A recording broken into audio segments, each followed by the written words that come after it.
This is Damian McNamara's Global Medical News Network. I'm at the American Association of Suicidology meeting in Orlando.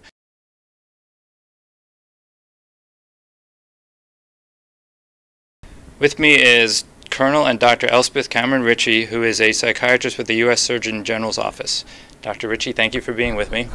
Thank you. It's a real pleasure to have the chance to talk to you today. I appreciate it. Now I want to ask you why you've seen such an increase in suicides among Army personnel in the last few years and what's contributing to that. We've essentially seen a doubling of the rate of suicide since 2004, which is something of great concern to all of us. Why, we're not exactly sure, but we've got a lot of hypotheses. For one thing, the high op tempo, that's operational tempo. Troops are just moving in and out of the theater very fast. And it's not just a deployment experience and being separated from family, but also the troops don't know each other the same way they used to. The leaders in the unit don't know the soldiers as well. Now, we also know, because we look at the suicides very carefully, that between about 2/3 and 3/4 of them have a broken relationship, either with a fiance or wife or with a parent or somebody else. So we know that relationship breakups contribute to it, but it's more than that.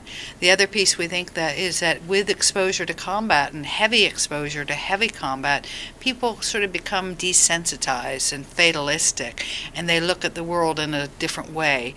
And sometimes they grow a lot as a result of these experiences, but sometimes they become numb and kind of bitter, and those are risk factors for suicide. Okay. Now once they are out of the service and they're not deployed anymore and then they're general communities and they're back home, what can general psychiatrists do to help? I mean, how can they contribute long term? There's a lot of ways to help. First of all, if you have a patient walk into your office, ask that patient if they're a veteran. If you don't ask, they may not tell you. And then if they are, don't act like they're wounded or scarred or maimed in some way. They're proud of their service, and by and large they're a healthy population who may also have had the additional burden of war, but you want to treat them as a warrior. The other thing, our purchase care system is called TRICARE, and that's how we refer soldiers and family members if there's not space available at the military treatment facility. So become a TRICARE provider. That's one very concrete thing, and then the local installation has your name and knows that they can refer soldiers to you. And how often do you recommend they do sort of long-term follow-up or screening for these different disorders? Well, obviously that's going to depend on the soldier.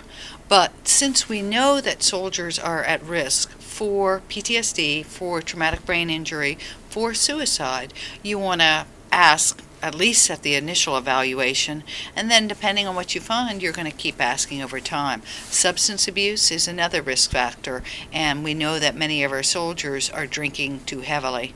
Another piece which is important and unfortunate, but is the way it is lots of times soldiers don't want to go seek treatment.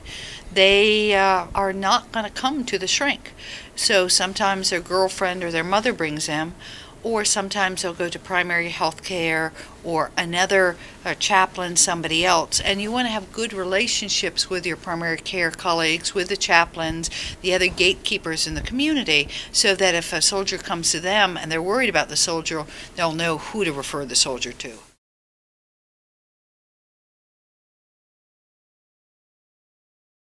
This has been Damian McNamara, Global Medical News Network.